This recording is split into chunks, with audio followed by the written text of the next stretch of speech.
The Charity Commission's announced it will look into the Institute of Economic Affairs think tank after concerns were raised about its political independence and funding.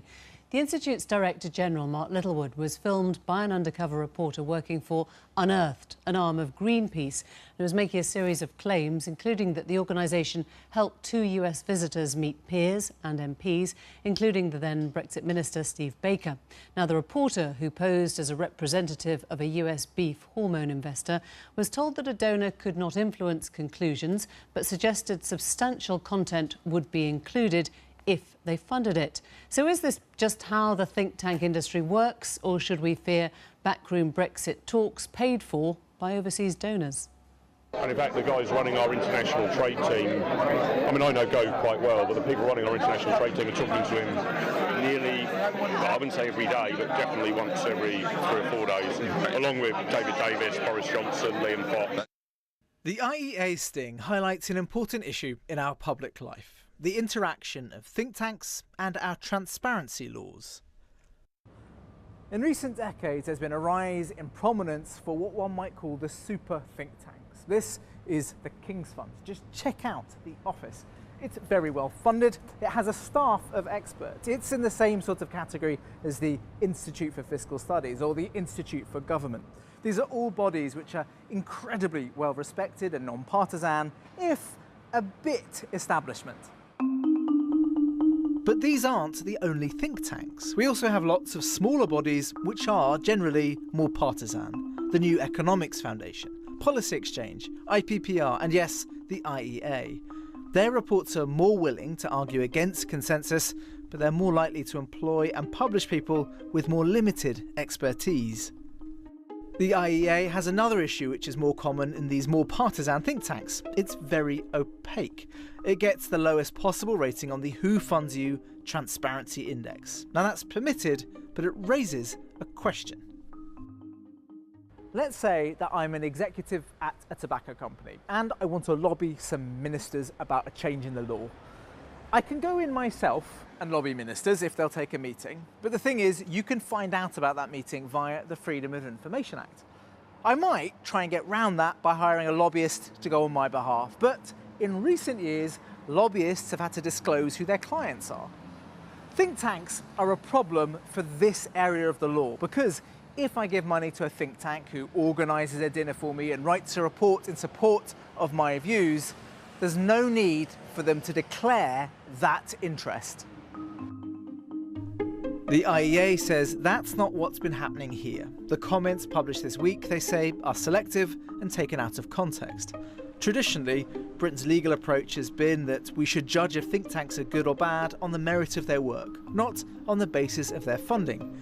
But in a world with so much transparency in our public sphere, that position looks harder to defend.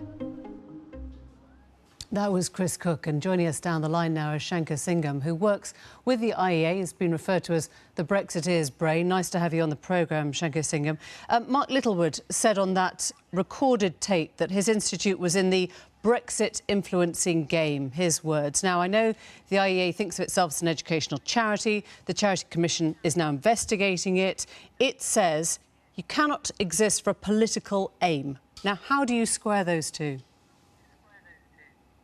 Well, I think you have to differentiate between think tanks that are involved in policy work and therefore are politically engaged by definition, and partisanship. So a charity is not allowed to be partisan. We're not allowed to advocate on behalf of a particular political party, but we are absolutely allowed to be politically engaged, because otherwise, if you are a policy in the policy world, you would want to have your policy work, your expertise, your reports implemented ultimately by government. If you don't want that, then you don't deserve to exist as a think tank. That advocacy question is very difficult, though, isn't it? Because Mark Littlewood boasted that you were writing Gove and Johnson's scripts on leaving the customs union. Now, if that isn't advocacy, if that isn't political interference, I don't know what is. You did that under the name of the charity.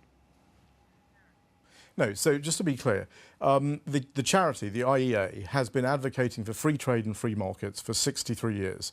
If you look back at all the work of the IEA in that period, you will see a complete commitment. It won't differ in any way. I understand. Free I'm trade not and free talking about your markets are the way philosophies, and I'm not talking people about your poverty. ideologies. I'm talking about the fact that Mark Littlewood boasted in that tape that you were writing Gove and Johnson scripts on leaving the customs union. The perception is that you were being promoted, sold even, as somebody who could help them influence political change in the UK. You had the ear of the Secretaries of State in the Brexit business.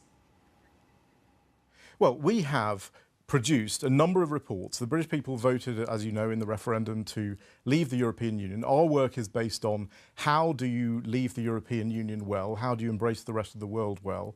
I have 25 years of experience doing trade policy, regulatory competition policy, and I wanted to make that expertise available to as many people as we possibly could, stakeholders in this process. OK, but forgive me, it's not just making your expertise available. You were meeting, and we heard on that tape, you were meeting with David Davis, with Boris Johnson, with Liam Fox. He said, Gove, not every day, but every 3 or 4 days. Now, if that is true, you had ministers' ears and you were introducing them to foreign donors. You were giving them key access to key ministers, and they were unnamed foreign donors.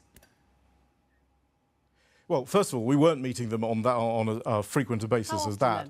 But the point is that we meet with the point is that we make our reports available to ministers. We don't control ministers. We don't tell ministers they can't speak to anyone else. Many think tanks talk to cabinet ministers, talk to ministers and parliamentarians and other people on a regular basis. We are no different from other think tanks in that respect. Undercover reporter, if ministers want to hear, I understand. If ministers want to hear from other people, but it's not they about are perfectly able to hear from other people. But you're being disingenuous. That undercover reporter was offered 4 seats at the table, including one next to the minister. If he paid up, he was posing as an American beef hormone investor, and he was promised that kind of access. Now, how often were you seeing these secretaries of state? You can check the transparency register, as many people have done, and you will see exactly how many times I've met Actually, with, you can't. Actually, you can't. Because yes, you can. Well, no, because if you're a consultant lobbyist, yes, you can. Well, you can't check to see how often. We're not a consultant lobbyist. That's what I mean. So you don't have to declare. You don't have to declare how often you are meeting ministers. Yes, you do. Yes, you do. When we go in and when I meet with ministers, it is on the transparency register. It is the IEA and myself meeting those ministers. You can check, as many people have done, by the way, and they have done. Well, Mark Littlewood FOIs said essentially he was a cover for you. And no, well, that is not true at all. He did not say that. In fact, there has never been a meeting that I have gone into with ministers or cabinet ministers where Mark has gone in claiming to be IEA, and I know this is the allegation that was in The Guardian. That has never, ever happened. When I go to meet with ministers, it's in the transparency register. You can look at those meetings. What I say in those meetings is exactly what I say in all of our reports, which is advocacy of free trade and free markets and the ability to maximise the opportunities of Brexit and minimise the disruptions, which is the only way that this is a positive process. But I'm talking about the way you operate. You fail that transparency test, you get an E. You're right at the bottom. Now, if you are confident with who you do business with, why don't you make it absolutely clear who funds you, who pays for you? Right, so I started with the IEA in March of this year, and I understand the IEA has a long-standing policy not to reveal its donors. And I understand why they have that policy, because freedom of association, the ability of people to have their privacy protected, is a very important part of any free society. And I respect that, and I think that's a reasonable thing to do, and that is the reason for their policy. There are many, many institutions, many groups that do not reveal their members because they are protecting the privacy of their members. You're it is talking much about more a free important society, and to deal with the. Sorry, and I understand you're talking about a free society and that goes hand in hand with free trade, but I'm asking you to help me here, to stand back and look at the perception of this revolving door which spins you from American lobby donors to top UK government ministers, and you now working for the IEA. You've got to admit it tastes really funny. If voters knew that Brexit was being influenced or could be influenced by foreign donors paying their way to get right next to Michael Gove or Boris Johnson at a dinner through you, they'd be horrified.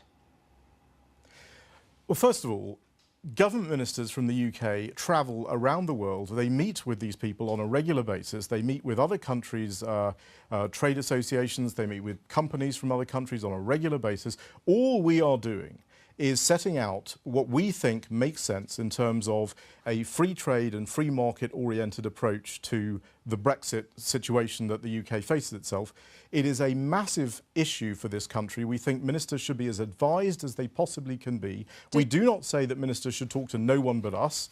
I am sure there are a lot of other people who talk to Michael Gove, who talk to other people. Just confirm to me. And I'm sure that his positions are very different from Did you write that note that went to Theresa May, signed by Boris Johnson and Michael Gove?